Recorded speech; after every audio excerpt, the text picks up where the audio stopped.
It may not mean nothing to y'all, but understand nothing was done for me, so I don't plan on stopping at all. I want this shit forever, mine, ever mine, ever mine. I'm shutting shit down in the mall, and telling that girl she the one for me, and I ain't even planning the call. I want this shit forever, mine. Happy Sunday, T Squad. It's your girl Keisha, aka Color Me Pynk, and I'm here with this week's All Tea All Shade Bad Boys Texas Season 2 Episode 1 review. Gotta say that these boys did not disappoint. They started off with a bang, honey, and I got a lot to say. Let's get into this review. The episode kicks off with Natalie going to pick Orlando Brown up from jail. How ghetto can you be? So he's in jail in Lima, Ohio. I've never even heard of this city ever in my life. I'm like, is that where he's from? Why is he in this little town? Like, what is going on? So she get him out of jail. She paid 25 racks to get this boy out of jail. And he, of course, is happy to be out. And he tells us in his confessional that he was boo-booing and pee-peeing in the same toilet he was making noodles in.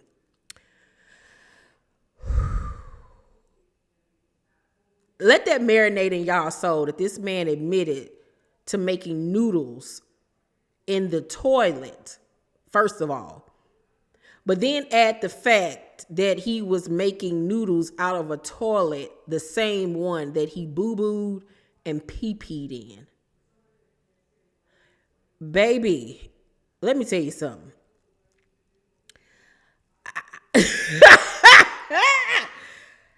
Woo, Jesus. Ain't no way. Babe, oh, God. Like, just imagine this boy was a teen child star, Disney kid. You know what I'm saying? And to go from red carpets and having hit television shows to eating noodles out of a toilet bowl. Wow. If that ain't rock bottom, baby, I don't know what is. And he seemed like he was all right with it.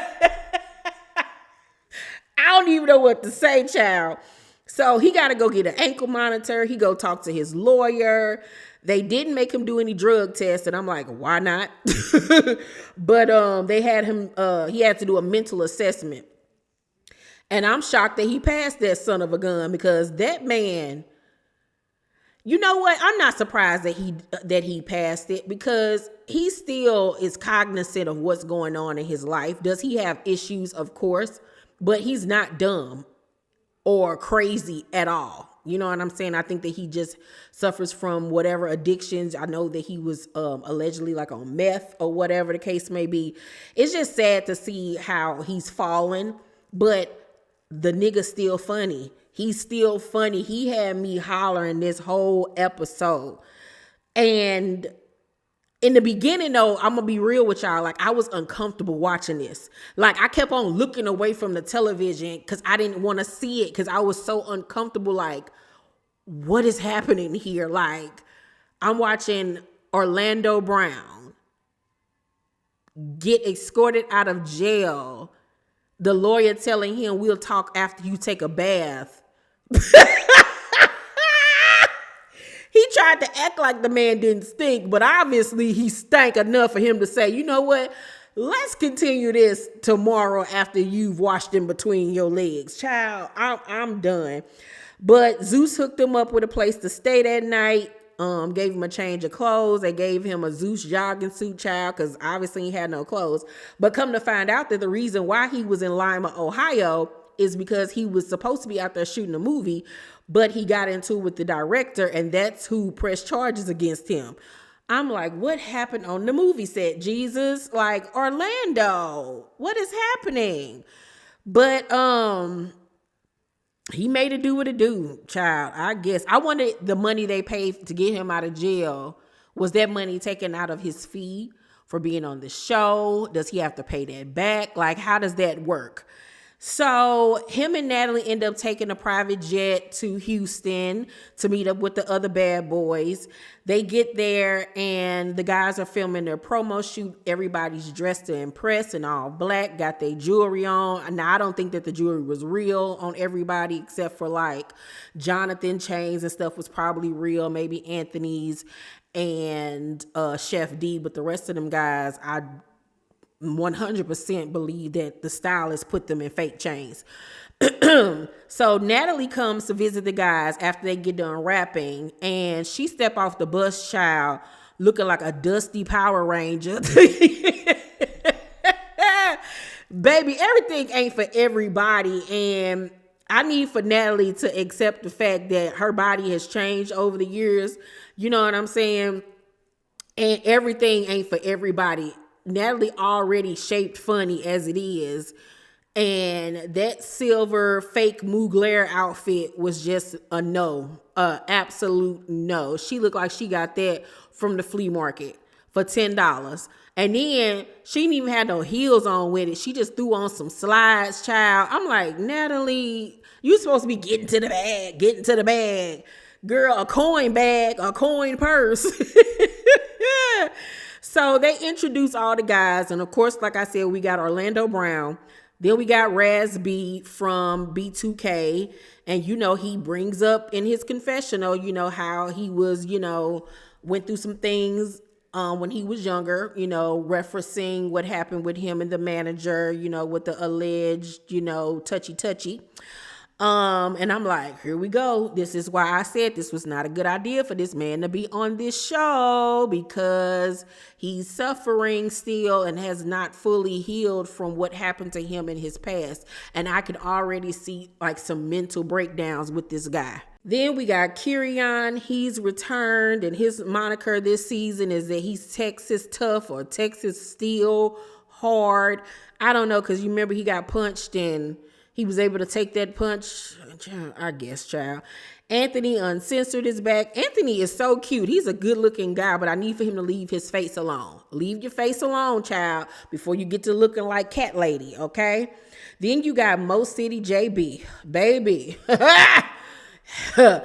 Baby. That little montage of that boy on that horse with no shirt on, with that beautiful curly hair and the cowboy hat and the tattoos. How you doing, sir? I know you probably old enough to be my son, but baby, you ain't my son. And I'll ride that like a rodeo. I'll ride it like a rodeo. Outside like a rodeo. Yes, God, that's a beautiful young man right there. But he got several kids already. So he's laying it low and spreading it wide. But he still can get it, child. Then you got Prince from Love and Hip Hop Miami, the first 2 seasons. And Prince is cute in certain lights. You know what I'm saying? Like when he had on his promo outfit with the all black, he was sexy. But then when you see that dangling earring, it just reminds you like, no, I'm good. But then when they showed his little montage of photos and stuff, and that photograph of him standing to the side with just his boxer briefs on, and that thing was thanging, I was like, well, hello, how you doing? Stick it down my throat, honey, and make it coat. Yes, God. I was like, come on now, little Prince. Then you got Big Banger. And in my cast breakdown video, I said that he the type that you got to make sure your purse is in a safe. And the safe is in a safe because he looked like he gonna rob everybody blind. He says that it was a dude that he was in love with but couldn't have because he wasn't gay, so he beat him up so he felt better. What? That is assault. Why would you do that? Why would you beat somebody up just because they weren't gay? What? Like, you crazy. I said he was crazy. I know crazy when I see crazy. Then he said that he been stabbed in the neck, stabbed in the back, and shot 5 times. Yeah, because you out here robbing everybody. Now, I don't know if that man a thief or not, but he just got thief written all over him to me. Then you got Chef D, the celebrity chef, and Saucy Santana ex-boyfriend, but he does not want to just be known for being Saucy Santana ex. Then you got Big Lou. He get on my nerves already, doing way too much, his little skinny self. And then every time he speak, wagwan, wagwan. Okay, we get it. I guess you're supposed to be Jamaican or something. Like, okay. Then you got Relly B back in the house. He on the ankle monitor too. So you got him and Orlando both got ankle monitors. I'm like, you dang on thugs. And then lastly, you got Jonathan, the celebrity hairstylist, and who will knock a nigga out. Okay. So we got a real strong cast this season, I must say. I actually like this cast better than I do season 1 cast. So Natalie lets the guys know that they just won't be in Houston, that they will be hitting different cities in Texas. So Natalie was like, so I just want to know who leading the pack. And Jonathan Step Up was like, me, this my city. You already know what it is. And Baker was like, ain't nobody running me. Like, he letting it know off rip. Like, he ain't no follower. Ain't nobody here to be punking him or running him and letting, niggas know what's up. So I'm just initially thinking that it's going to be an issue between him and Jonathan. But as Natalie is saying goodbye and getting back on the bus, next thing you know, Jonathan haul off and knocks the collagen, silicone, Similac, breast milk, water Kool-Aid, whatever he ate out of Anthony. He hit that boy so hard. You can't tell me he ain't got brain damage. Like, God help him. He knocked the coins out of him, child. Oh my God. And he punched him so hard that the poor boy slammed into the truck, child. And he just got the whooping on him. And I'm like, oh my God, what is happening? What is happening? What is happening?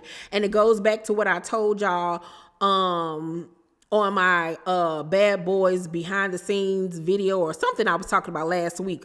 About what T-Squad member Cam had told me the night it went down, that on the first day of filming, Jonathan and Chef D jumped Anthony, and it was all true. So he beating the sleeves off of Anthony.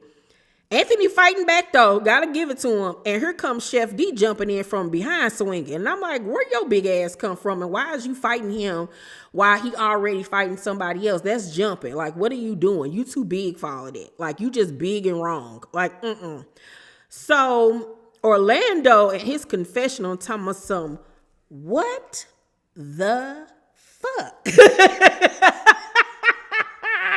He talking about some, why are they punching people? I'm like, do you not know what show you're on, sir? Like, what is happening? So Jonathan in his confessional says, the issue I have with Anthony is I befriended him and he befriended the op. Rio booked a $300 section at your club. These are the ops. If I lay my head around you, I believe you are a friend. Don't go behind my back doing sneaky stuff. Well, first of all, y'all ain't friends like that. Y'all only been knowing each other for a year, since last season or whatever the case may be.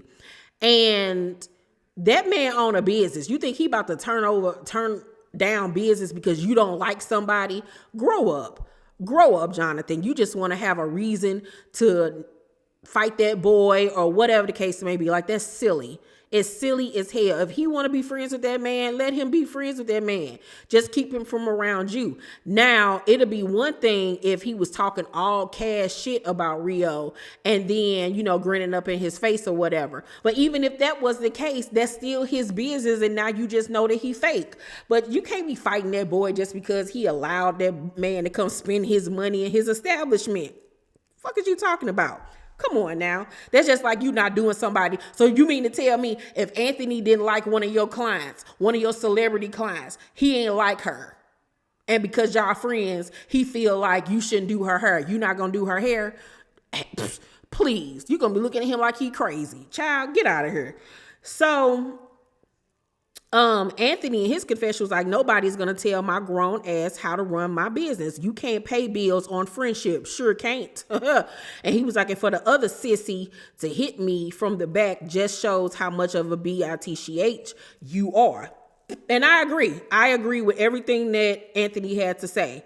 So Jonathan ended up getting into one of the trucks, child, and thinking he about to take off. We're really on the dang on truck. He trying to back up. Security and production like, Jonathan, stop. What are you doing? Stop. And he like, shut up, B. I do what I want to do. He eventually stops and gets off the truck, take off his shirt, child. And I'm like, what happened to that 6-pack you had in that picture, child? Because that stomach looked like mine, child. So Chef D says that Anthony was talking mess about him for a year and that he never said nothing back. He was talking about him on social media and he never said anything back. And he was like, if he feels some type of way about him fighting him after Jonathan, what's up? But it ain't no you fought him after Jonathan. You fought him while Jonathan was fighting him. And you didn't go heads up. You know what I'm saying? You jumped in and you was on some jumping stuff. And that's bitch made at the end of the day. So Anthony says to Raz B, he was like, they had to jump me because they can't handle me by themselves. And I'm like, Anthony, we're not going to act like you got hands, girl. You fight like a girl. Like you fight windmilling, child. You ain't got no hands like that, sis. Raz is nervous, child, because he realized what he done got himself into. And he was like, I feel sorry for dude. I honestly do. So Orlando... Orlando is in shock. He talking about something. Well, that boy had me in stitches. So Relly was like, to Chef D, I seen you running. And I'm like, no jumping. And Chef D was like, we didn't jump her. And here come Big Lou, who name should be Lil Lou, was like, they ain't jump him. Stop saying they jumped him. If that's your friend, go help your friend. Shut up, Twiggy. Shut up. Because A, ain't nobody talking to you. B, you doing team too much, doing all that yelling and stuff about something that even got nothing to do with you. And at the end of the day, what really said was true. Not they jumped him, but Chef D jumped in while Jonathan was fighting him. Now, I don't know if Jonathan knew that Chef D was going to jump in, if they'd already talked and that he said he was going to run up on Anthony or what. But, there was a jump. It was a jumping situation. And what's his name? Jonathan, you supposed to be a real true nigga. You should have said what's up and went heads up with him instead of catching him off guard. You know what I'm saying? And sneaking him. But at the end of the day, he still was going to win that fight because Anthony can't fight. But regardless, it's still wrong. So, Relly in his confessional was like, even though me and Anthony have our differences, that's not the way it's supposed to be. And I agree. So Lou keep talking.